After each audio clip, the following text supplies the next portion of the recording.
ಎಲ್ಲರಿಗೂ ನಮಸ್ಕಾರ. ಜ್ಯೋತಿ ಕಿರಣ್ ಕ್ರಿಯೇಷನ್ಸ್ಗೆ ಸ್ವಾಗತ.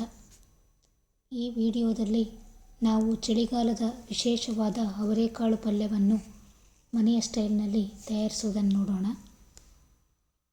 ಸರಳ ಪದಾರ್ಥಗಳಿಂದ ಆರೋಗ್ಯಕರವಾಗಿ ಮಾಡುವ ಈ ಪಲ್ಯ ಅನ್ನ, ರೊಟ್ಟಿ, ಚಪಾತಿ, ಪೂರಿ ಅಥವಾ ರಾಗಿ ಮುದ್ದೆ ಜೊತೆ ಚೆನ್ನಾಗಿ ಹೊಂದುತ್ತದೆ. ಬೇಕಾಗುವ ಪದಾರ್ಥಗಳು: ಅರ್ಧ kg ಅವರೆಕಾಯಿ, ಕಾಳುಗಳನ್ನು ಬಿಡಿಸಿಟ್ಕೊಂಡಿದ್ದೀನಿ, ಇಂಗು, ಬೆಳ್ಳುಳ್ಳಿ, ಒಣಮೆಣಸಿನಕಾಯಿ 4 ಹುರಿದು ಪುಡಿ ಮಾಡಿದ್ದೀನಿ, ಅರಿಶಿಣದ ಪುಡಿ ಸ್ವಲ್ಪ, ಸಾಂಬಾರು ಪುಡಿ ಸ್ವಲ್ಪ, ಸಾಸಿವೆ ಒಗ್ಗರಣೆಗೆ, ಉಪ್ಪು ರುಚಿಗೆ ತಕ್ಕಷ್ಟು, ಹುಣಸೆಹಣ್ಣು ಸ್ವಲ್ಪ. ಅವರೆಕಾಳು ಪಲ್ಯ ನಮ್ಮ ಮಣ್ಣಿನ ರುಚಿ, ನಮ್ಮ ಮನೆಯ ಸಂಭ್ರಮ.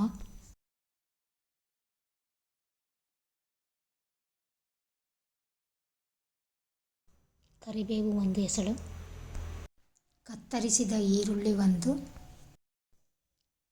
ತುರಿದ ಕೊಬ್ಬರಿ ಸ್ವಲ್ಪ.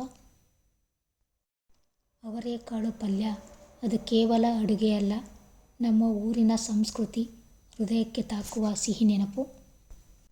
ಗ್ಯಾಸ್ ಹೊತ್ತಿಸಿ ಒಲೆಯ ಮೇಲೆ ಕುಕ್ಕರನ್ನಿಟ್ಟು ಸಾಸಿವೆ, ಎಣ್ಣೆ ಹಾಕಿ ಸಾಸಿವೆ ಸಿಡಿದ ನಂತರ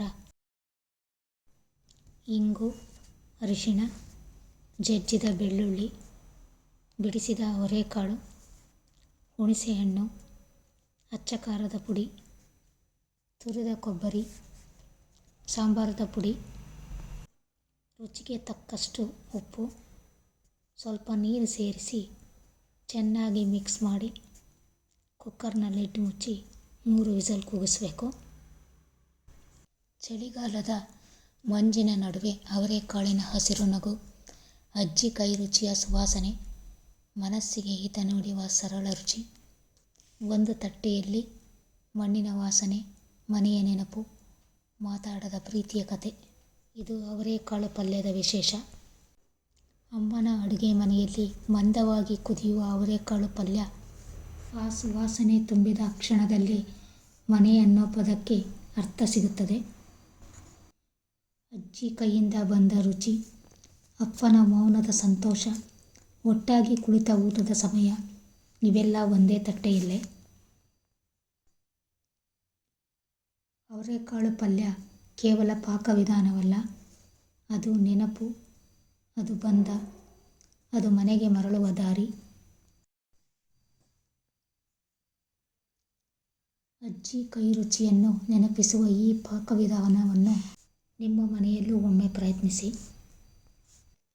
3 ವಿಸಲ್ ಆದ ನಂತರ ಗ್ಯಾಸ್ ಆಫ್ ಮಾಡಿ ಕುಕ್ಕರ್ ತಣ್ಣಗಾದ ನಂತರ ಲಿಡ್ ತೆಗೆದರೆ ಘಮಘಮ ಸುವಾಸನೆಯ ಹಳ್ಳಿ ಸೊಗಡಿನ ಅವರೆಕಾಳು ಕಾರ್ಗಳು ಸವಿಯಲು ಸಿದ್ಧ ಆಗಿದೆ.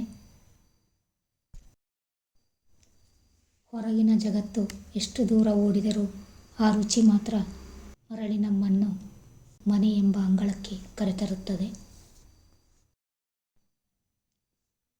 ಅಮ್ಮನ ಮೌನದ ಪ್ರೀತಿ, ಅಜ್ಜಿ ಹೇಳಿದ ಕಥೆಗಳು, ಅಪ್ಪನ ಕಣ್ಣುಗಳಲ್ಲಿ ಮಿನುಗುವ ನೆಮ್ಮದಿ, ಇವೆಲ್ಲ ನೆನಪುಗಳು ಒಟ್ಟಿಗೆ ಮರುಕಳಿಸುತ್ತವೆ. ಈ ಚಳಿಗಾಲಕ್ಕೆ ಸೂಕ್ತವಾದ ರೆಸಿಪಿ ಇದು.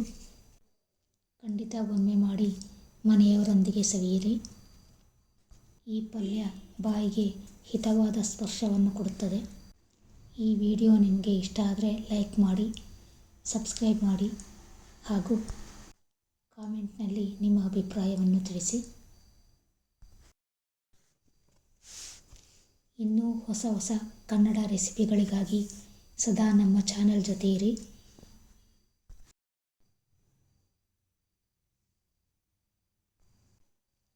ಹೊಸ ರೆಸಿಪಿಯೊಂದಿಗೆ ನಿಮ್ಮ ಭೇಟಿ. ಅಲ್ಲಿಯವರೆಗೂ ನಮಸ್ಕಾರ.